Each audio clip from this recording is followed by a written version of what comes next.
hùng sẽ phu bùa hải cú phiền y hoa bùa bùa tụt chiếu như phu ở y hoa yên lệnh chế ở con thảo phơi phù hải Giêsu pan năng con thảo Giêsu pan năng con thảo chiếu Giêsu Kitô dìa pam kên tại chun khu phiền yếm y chín lệnh hàng chia tai thiên hùng bún nia đổ tòn hiểu chiếu Giêsu dìa pam kên tại to khu phiền bún mạn miền Giêsu xuất sẽเป็นป้าเมียนตอนGiêsu xuất sẽ tại yếm lùng đĩa nín ta hang mê sa hang yê nó nín yếm na pam kên nín ya hít tụ dao hít tụ môn hít tụ khâu nha nín chủป้าเมียนเจnínหาเขาบ่าบัวโตกิ่งส้มบ่าอย่างน้ำตองก็เยซูนั่นหลังงกหาเต้าบ่าก็เยซูน่ะหรือว่าเหมหาเต้า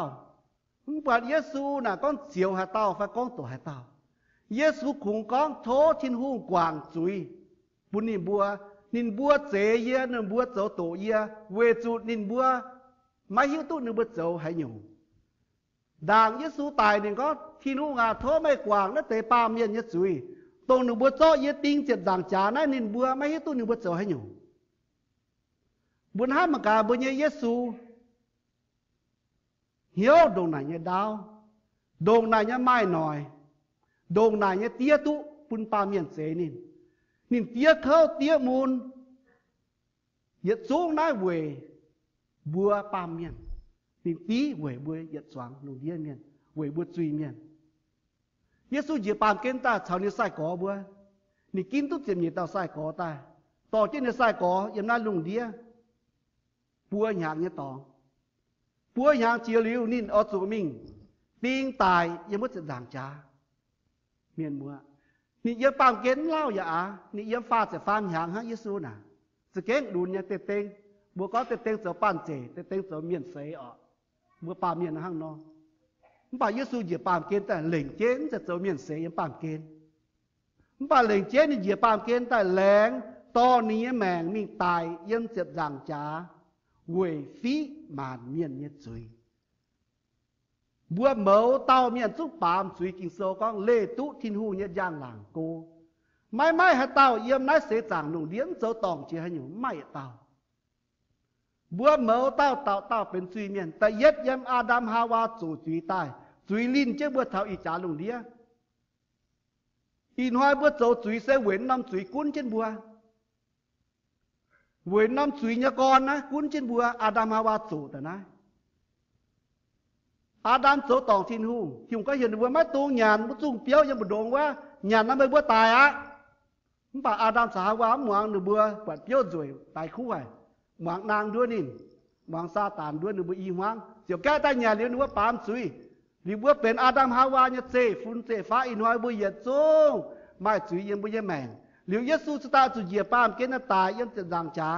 นินตันตายยังจะดังจ้าให้เมียมัวนินตายหลิวกิ่งโซก็ยกเช่นปัวหอยหางแองนางตายหรือปุ่นบัวเสียตะก้องบัวเยเจียวเยซูน่ะต้องบัวจ่างเต้าเยซูบัวเสียนเต้าเยซูน่ะมันจะไต่เยซูตัวว่าไต่มิ่งแองนางตายจ้างเจี๊ยเหยียดหลิวเหยียดเสียงเยซูตายมียกเจ็บปัวหน่อยฮะนี่แองนางตายเยซูจุดติ้งเจ็บดังจ้ามันจะก็เวนินเป็นจุยเมียนเยซูจุดติ้งเจ็บดังจ้ามันจะก็เวนี่เป็นจุยเมียนเจ็บดังจ้านะชินดาโลนห้อยเมียนมัวตรงเยซูมันแก้ตายยังเจ็บดังจ้ายังเสียงโหดเจ็บดังจ้านะเป็นวายเจียเป็นลาฮบเจียเป็นเม่งเต้านะวายเจียยังน่าเสียจางหนูเดียให้เต้าเจ้าตองสีโดตายเมียนปุงเต้าโลมากุ้นเจียวติงลุงเดียจังโหหาเต้าโจจุยหนึ่งบัวจ้อเนี่ยเต้าเมียนตายต่อแต่โดเจ้าปวดโดเจ้าสาวโดเจ้าลงเหียติงหนึ่งบัวสาวติงหนึ่งบัวปวดป่าเยซูตายยังจะดังจ้าเว้ยเห็นโยเว้ยเยซูก็เยียเจ้ายิวไทยเมียนเยหุงเยียใต้เจ้าหุงกุ้นหมานเมียนลิ้วโลมาหุงมะอ้อยหลายก็เยซูจะเก่งแต่ช้างนี่ตีนนะช้างนี่หุ่งนี้งะนิ่งเจียวพายเมียนมี dấu tổ Giêsu cho Giêsu mình tin sự giảng trả miền mùa Giêsu tin sự giảng trả về chỗ nên con ye tại dấu hùng nếu tông Giêsu tại với hoài mình mới hiểu nha phải in hoa ye phía tu mai bê khoai dê ở bê khoai dê nè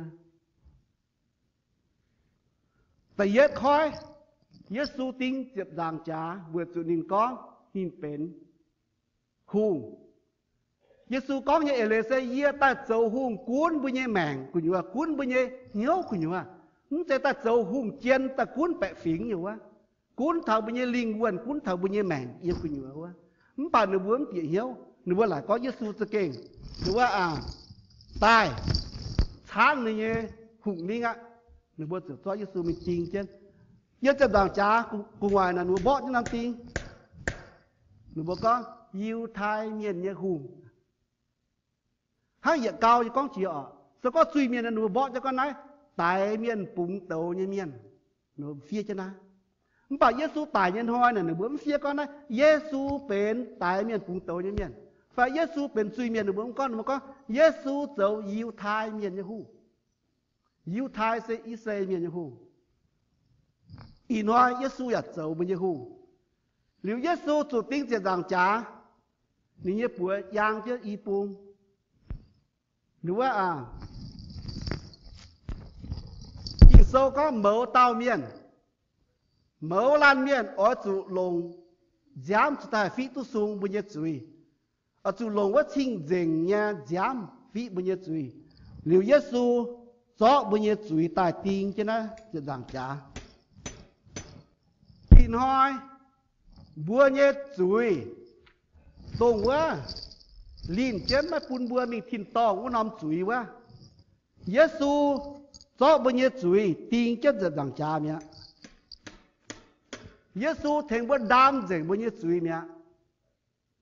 Giêsu đam dễ bên nhật chuối Giêsu tài thế bên nhật chuối đam bên nhật chuối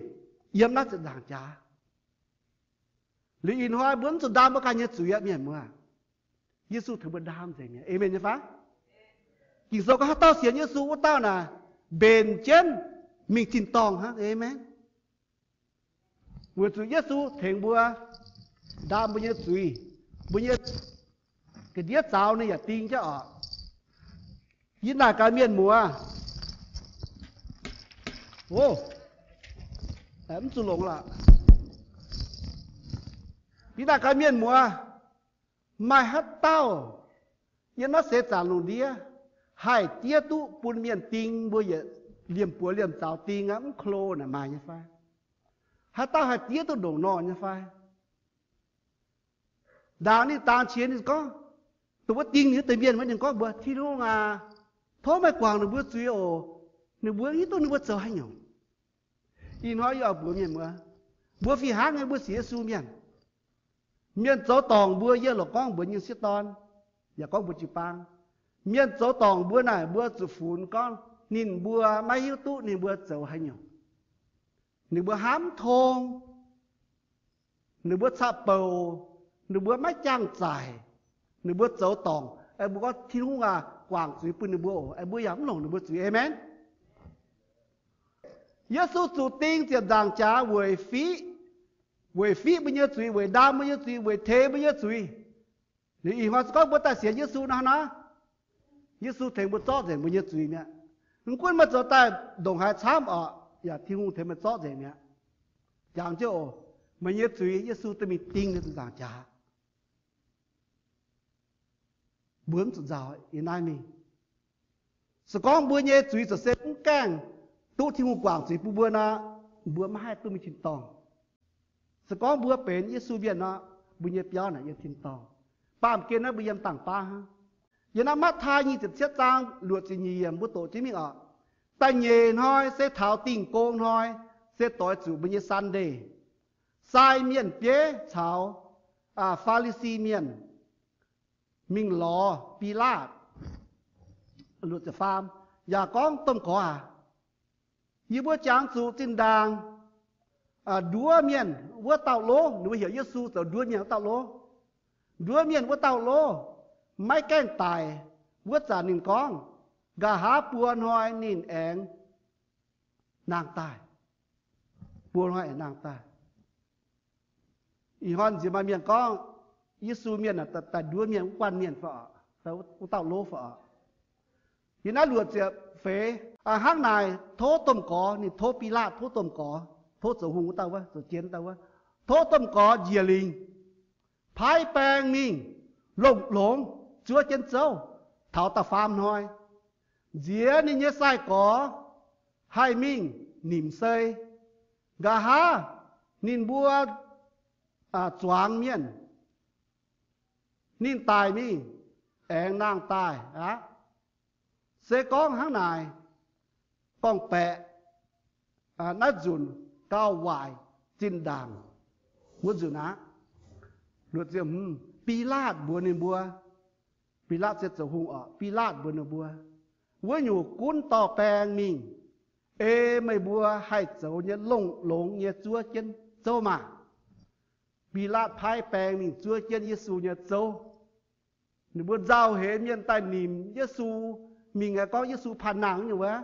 nếu phái bèng thì chúa chết dầu kèng nếu bữa cho hung nhé hung là mai yến sẽ là hai mai yến nhỏ cho yến gấp chứ là nó đúngว่า dầu kèng nè liệu bùn bèng chúa chứ nếu bữa bùn hát tao tài khoai dầu kèng nhá dầu nhá kèng nếu bữa bạt ba miên bữa bạt ba miên này bữa hai lỗ bữa cái nhé lỉnh bữa cái nhé hạt mà chán nhá hắn nhủ được bây giờ con tôi suốt nhá không bảo bây giờ giống muộn thì lúc nào nhìn con tôi suốt giờ tôi muộn hắn cái này hạt tôi muộn bữa ba miệng con nha và phai ba miệng nhớ lình phai hạt má nè bữa tổ nó kinh sâu nè bữa bữa con như hòa nè tòng hải suy bún thiên hu tòng hải suy bún thiên hu con hắn nhủ sẽ kể bên hắn nhủ thì có hai cái hàng vua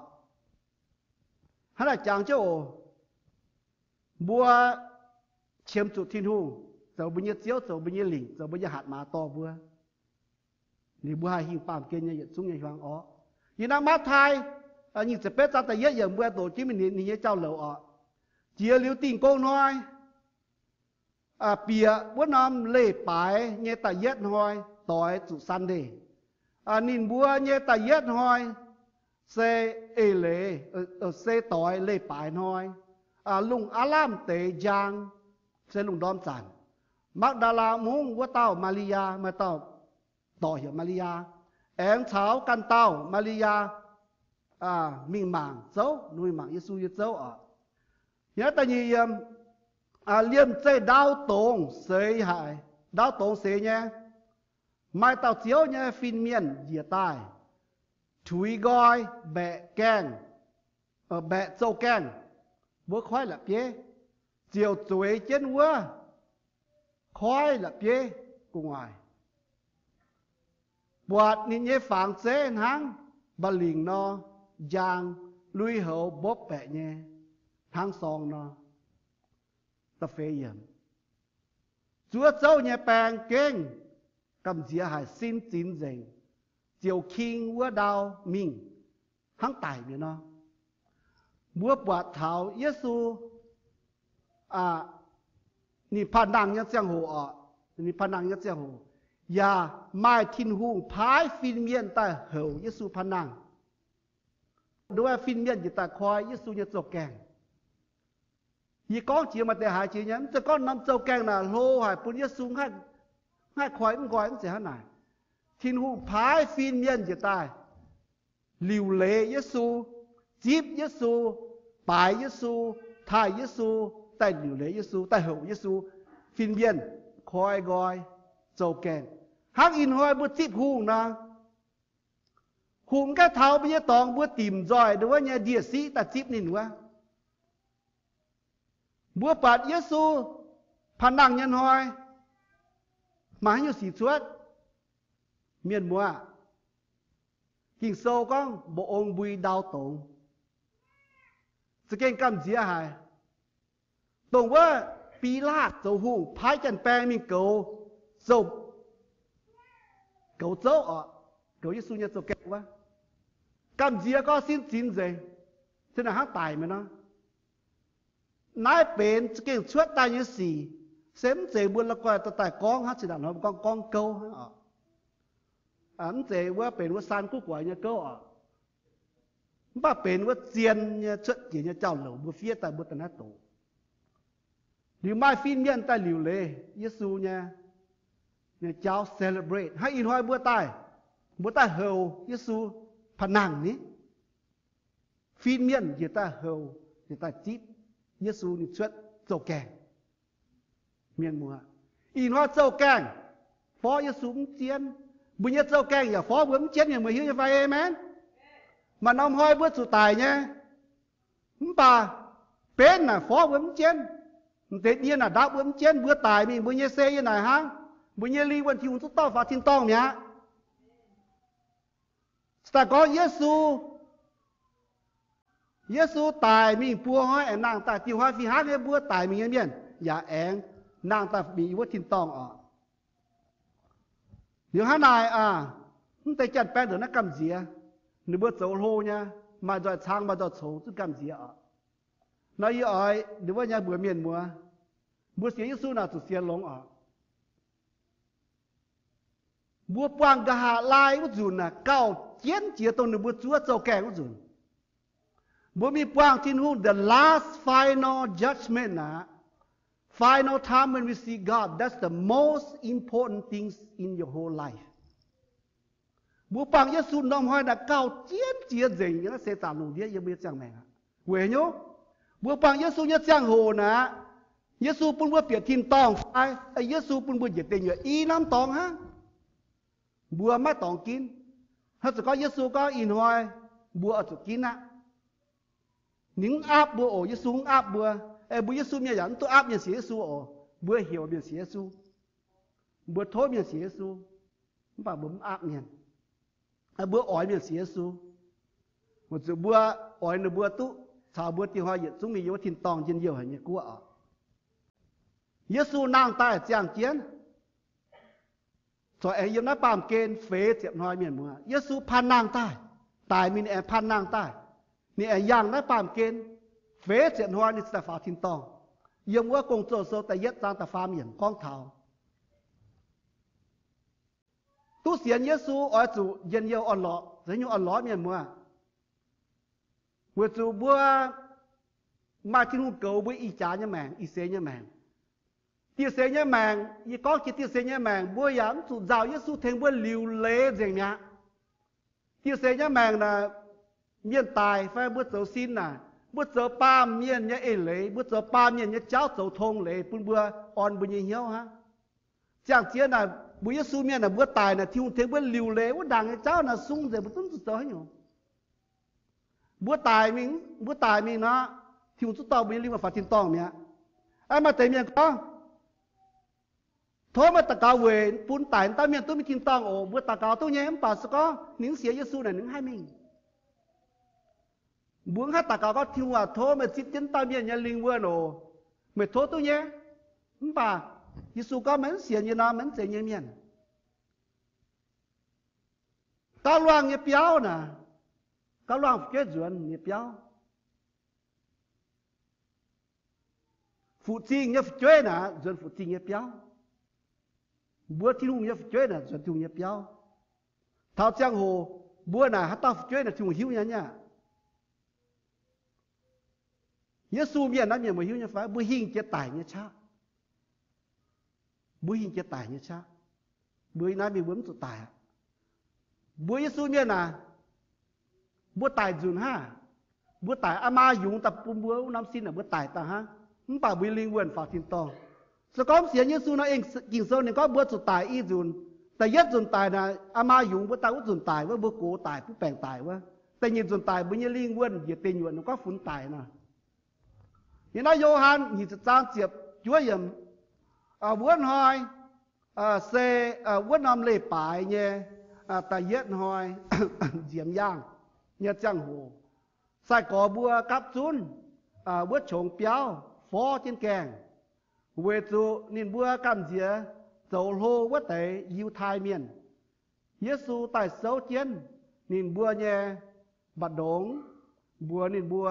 mê bữa bèn o nào Giêsu tại mình nó sai có bữa giao có mắt là tòng khảo nụ cắt xuất hiện nó cháu chá tao cào xin đảng lồng hoa Giêsu xin đảng của tổ Giêsu cái tại mà Giêsu bữa sai có bữa Giê tại mình bữa hai nàng á bà nên bữa xóm xiên nên sai có xóm xiên liu á như Giêsu tại mình ở liu á bữa hai Giêsu phàn nàng tại Giêsu hiền tại bún tê sai có bữa bạc Giêsu bị tại có bữa nửa bữa bèn on đâu Giê nàng tại có như vậy Giê phàn nàng tại nửa bữa phó cho cái Giêsu nói bía Giêsu là mang nhiều phó tới nên chiến dù na mi hấp bung mi mi hay đau mi thông gì mi mới hiểu cho phát tiêu hoa bữa phá thiên tông mình là bữa mi California là bữa giết xin thử em nhá bữa mi thắt được bung bữa giết xin thắt bung bữa mi hiểu giết ham thử em nhá bữa phá thiên tông là bữa ham nó bữa mi hay đau tốt dễ chiếm tụt thiệt đái bữa ta hang Giêsu nó mi hay đau mi chiếm gas tụi lồng gas Giêsuตัดโซ่trên đường miền bèn on ổ, in hoa yêu bữa miền mùa xía su miền bèn on ổ, cuốn phủ yêu chịu bèn on nha, như là Gioan nhị trang nhị nhất nhận, Giêsu anh con bùa nên bùa, mấy bùa bèn on ổ, ye nhẹ tia hang hai nọ phái ye mình, ye yàn hang vỡ nọ phái mấy bùa mình, nãy giờ kinh sâu sẽ con thảo, thì một phái Giêsu dễ bàn kết ta nhiều màn miền, tài về phi bùa màn miền nhất suy, in hoa ye phá thiên tông nhá. Đi phái mới chú mình xin cứu phiền á, họ nói bây giờ miền sẽ ta, chuyện mình xin cứu phiền ní. Hiện nay như thế này, Gioan như trang, con liu Giêsu hùng chiến in bùa biom chia ya con, Giêsu con cả lại châu à, Giêsu con bên sai có bùa, mấy bùa tiếp chiến sinh linh mà, Giêsu biom như chia, bên sinh linh bịa thảo sai có như mèn. Nếu sai có một tiếp nhất sinh linh, tại Giêsu nhớ chuyện gì tao sai có,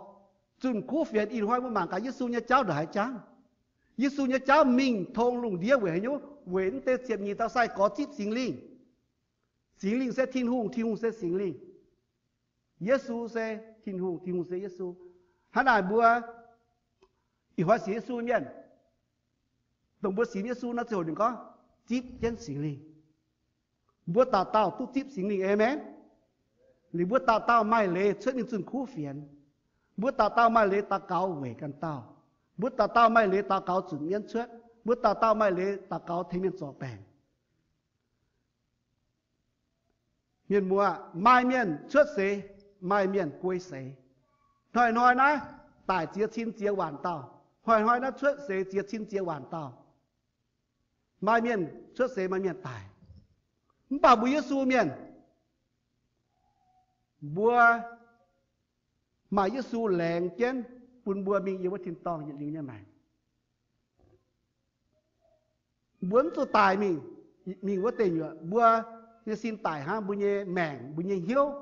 bùa như linh quyền bùa thiên tiếp vào thiên tông nhỉ nái bùa chòm hiếu yếm nái ở miền bùa hết tài đứa nhà Giêsu con bữa mạn miền này con, hiện nay Gioan ta phàm ta xin đuổi hiện, nay Giêsu con này con. Thiên hùng đồ nàn há bữa lùng đĩa miền, thiên gió này đồ ton chế bữa nín bữa, hai tao xiên khảo thiên hùng nhật ton, bữa tao bách chủ miền, bà tôi dự lưu như mèn, Giêsu lẹng cho con hai tao xiên này nó đi bún mai dự lưu như mèn, hai tao xiên Giêsu lẹng chén bữa nín mi thiên tông, về chủ Giêsu bữa xiên Giêsu nói Giêsu cho bây giờ chửi tiếng chết từ đằng cha. Mi tài tí liu bữa, Giêsu hám bữa ở, Giêsu cứu ỏi bữa tao tu chiều, Giêsu kho liên hải bữa, Giêsu kho phí hải bữa như mèn, giao hết bữa ở chỗ mình yếm bữa, hoàng như tỏng,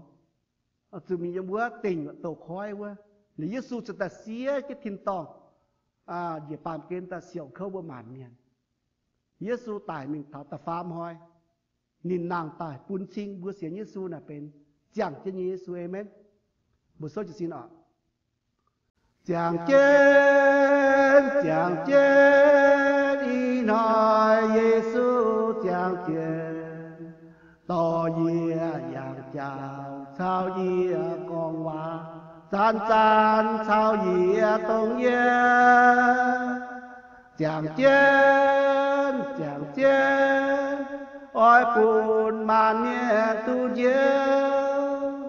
ye hang hai nó hiu nín chàng trên nín yên ye nhau chàng trên nam mô ta cao. Let us pray.